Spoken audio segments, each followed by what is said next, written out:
Guyyaa nagaa keessanii matiiwwan chaanala keenya bakka jirtan maratti nagaan koo sinaa qaqqabu. Haraas immoo viidiyoo ajaa'ibaatti walitti deebinee jirra jechuudha. Happiin akka malee jaalattan tokko qabadhee isiniif dhufeetan jira jechuudha. Happiin kun baay'ee isin gargaara jechuudha. Chaarjarii bilbila keessanii guyyaa tokko tura yoo ta'e cimaadhallee yoo ta'e sanarraa akka isiniif cimu kan taasisu appii beeza tokko qabadhee isiniif dhiyaadheetan jira jechuudha. Appiin kun yoo seeraan itti fayyadamtan guyyaa 2 guyyaa 4 guyyaa 3 oliitiif isin gargaara jechuudha. Barnooticha akka jaalattan abdii guutuun qaba. Hanga dhumaatti turtii keessan faana taasisaa isiniin jenna. Gara barnootaatti otoo hin deemin dura immoo kanneen YouTube channel keenyaaf haaraa taatan subscribe gochuun gara maatii keenyaatti hin dabalamaa isiniin jenna. Mallattoo bilbilaa bukkeetti dhuftu tuquun ol kan jedhu irra kaawwachuun viidiyoon keenya tooraan akka isin qaqqabu taasifadhaa isiniin jenna. Gaaffii yaada yoo qabaattan immoo koomentii irratti nuuf barreessaa isiniin jenna. Viidiyoo kana immoo laayikii tuquutiin eegallaa. Amma gara viidiyoo keenyaatti.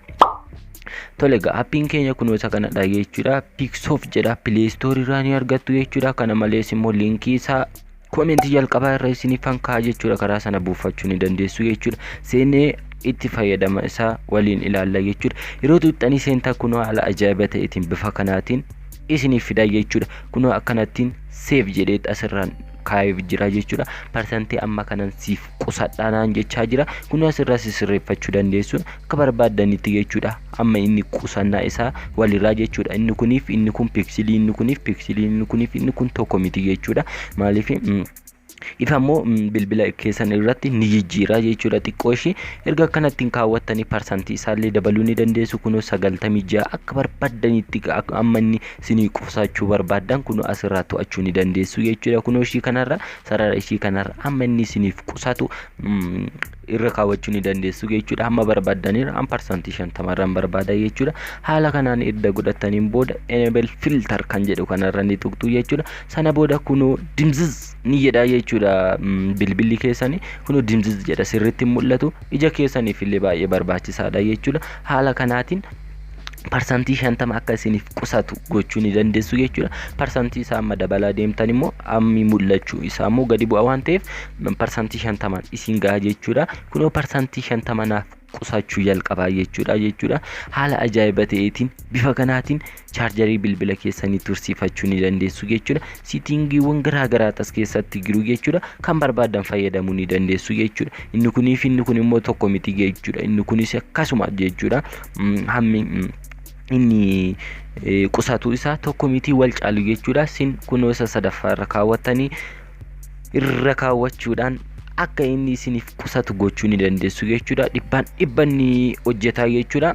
Iskiriinii keessan irratti immoo jijjiiramanii fida jechuudha. Amma persentii 50 naaf qusachuu jalqabaa jechuudha. Haala kanaatiin of fayyadames baay'isee tokko gaariidha jechuudha. Ijaafis immoo baay'isee gaariidha. Kana malees immoo chaarjarii kunaaf qusataa jechuudha. Persentii 50 appii kan akka baay'ee jaalattan abdii guutuudha kanan qabu. Linkii isaa koomentii jalqabaa irratti isiniif kaa'aa. Karaa sana buufachuu ni dandeessu isiniin jedha. Asumaan immoo boonusii tokkoon isiniif dabalaa akka chaarjarii bilbilli keessan dafee hin finneef immoo kun immoo siitingii keessanii keessatti argama jechuudha. Asumarraa siitingii bilbila keessanii irra ni dhaqxu jechuudha. Yoo asirraa hin qabaanne yookaan immoo daddaftanii hin argattan yoo isin rakkisa ta'e gara kana irraati kunoo mallattoo siitingii ni jira. Ishee irra si'a tokkoof tuxxanii ni seentu. Sana booda gadi ni siqxaniit kunoo asirraa about device kan jedhu kana ni barbaaddat. Sana booda kunoo asirraa gadi ni siqxu jechuudha. Erga gadi siqxaniin booda build number kan jedhu kanaaf si'a 7 tuqxu jechuudha. Si'a 7 hin tuxxan taanaan kunoo si'a 7 tuqeetan jira jechuudha. Si'a 7 hin tuxxan taanaan siitingiin amma isinitti agarsiisuuf deemu kun isiniif hin banamu jechuudha. Akkanaan komanneen isiniin jedha asumaan. Tolega erga akkas gootanii si'a 7 tuxxaniin booda developer option kan jedhu kun isiniif banamaa jechuudha. Erga inni isiniif banamee irra tuxxanii ni seentu kan keessan of jedheetu isiniif banama jechuudha. Yeroo jalqabaaf waan ta'eef on ni gootu jechuudha. Sana booda gadi ni siqxu. Gara dhumaarra ni deemtu. Sana booda limit background process kan jedhu kana ni argattu jechuudha. Sana booda irra ni tuxxu si'a tokkoof. Kunoo asirraa to'achuu ni dandeessu jechuudha. No background process yoo jettan standard limit irra jira taanaan chaarjarii akka inni fixuuf eeyyama kennitaniifi jechuudha. No background process kan jedhu kanarra yoo kaawwattan immoo appiiwwan kamuu background akka hin hojjenne background irratti akka chaarjarii hin nyaanne jechuudha. Kun immoo waan process ata must jen tokkoof qofa eeyyamu kun immoo lamaa fi hanga afuritti jira jechuudha. Hanga lamaatti yookaan hanga tokkotti yoo filattan baay'isee gaariidha jechuudha. No background process yoo jettanis baay'isee gaarii miti jechuudha.